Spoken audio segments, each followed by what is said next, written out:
بیت المقدس قبلہ اول ہے۔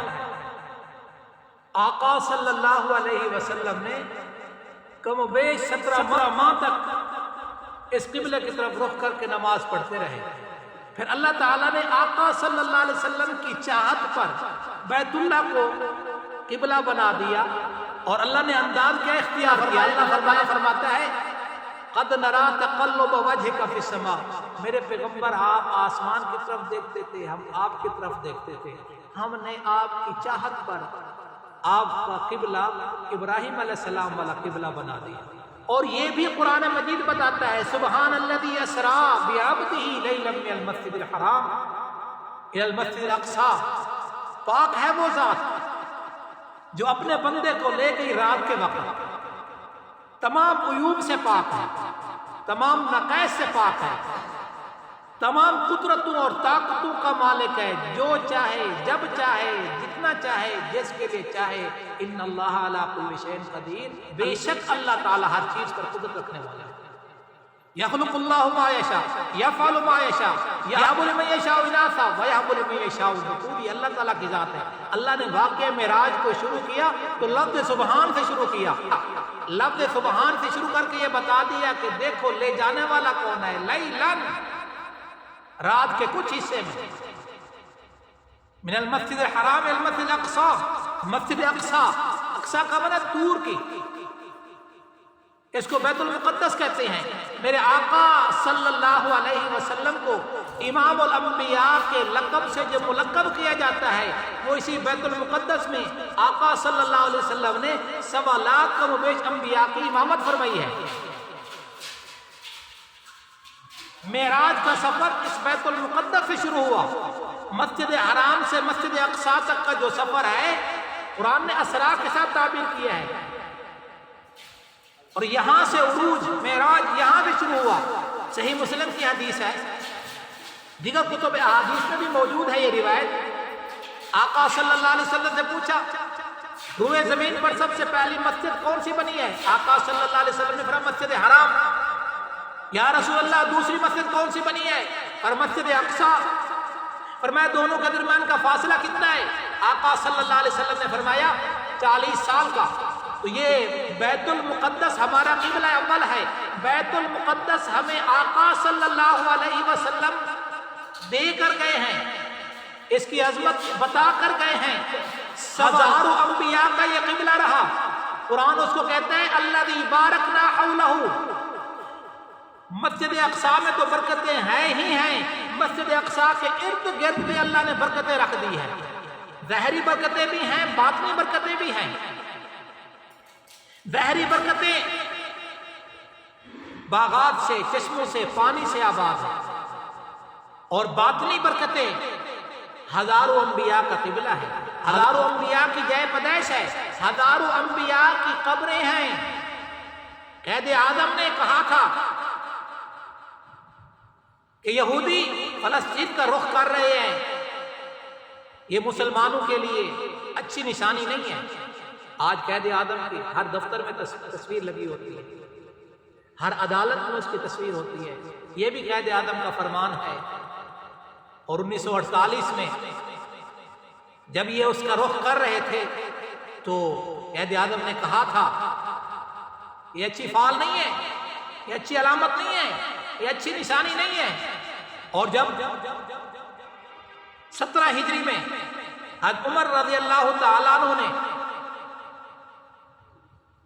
صحابہ کا لشکر روانہ کیا، عامر ابن العاص کو اس کا امیر بنایا، اور 4 مہینے تک ان یہودیوں کے ساتھ لڑائی ہوتی رہی ہے۔ یہودی ہمیشہ فارسی رہے ہیں۔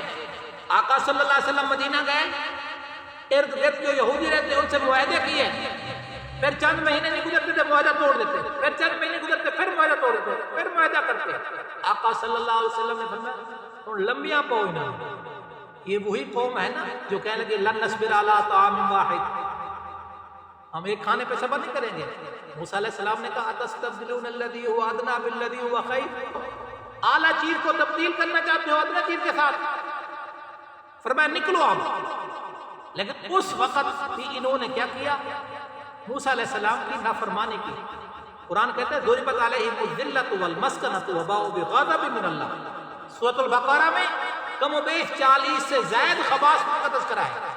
پھر جب یہ 17 ہجری کو حضرت عمر کا یہ لشکر روانہ ہوا، 4 مہینے تک لڑائی ہوتی رہی.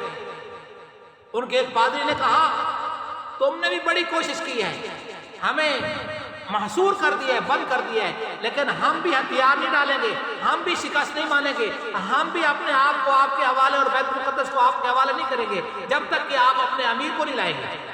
کہ ہماری کتابوں میں ہے کہ مسلمانوں کا وہ امیر فتح کرے گا جس کے اندر یہ نشانیاں ہوں گی. چنانچہ قصہ مختصر، حضرت عمر آئے، ایک ہی سواری پہ آئے، اور کبھی غلام سوار ہوتا ہے، کبھی آقا سوار ہوتا ہے. جب بیت المقدس قریب پہنچے، یہودی انتظار میں، استقبال میں، تو حضرت عمر رضی اللہ تعالیٰ عنہ کی باری تھی پیدل چلنے کی. کتابوں میں لکھا ہے راستے میں پانی آگے گزرنے کے راستے میں حضرت عمر نے جوتے اتار کے اس کے اندر سے چلنے لگے. غلام نے کہا آقا آپ سواری پہ آ جائیں، وہ دیکھ رہے ہیں. تو کہا عمر سے نا انصاف بھی نہیں ہوگی، عمر انصاف کے لیے آیا.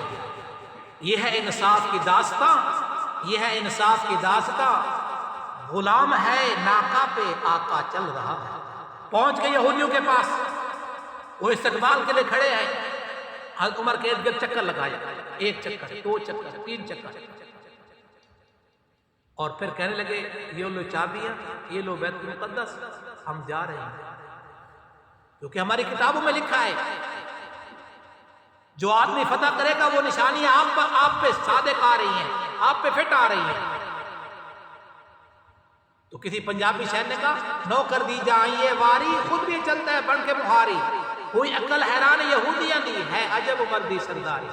پھر حضرت عمر نے جب اس کو فتح کیا 400 سال تک مسلمان اس پہ فاتح رہے، اس پہ آزادی کے ساتھ اس بیت المقدس میں عبادت کرتے رہے.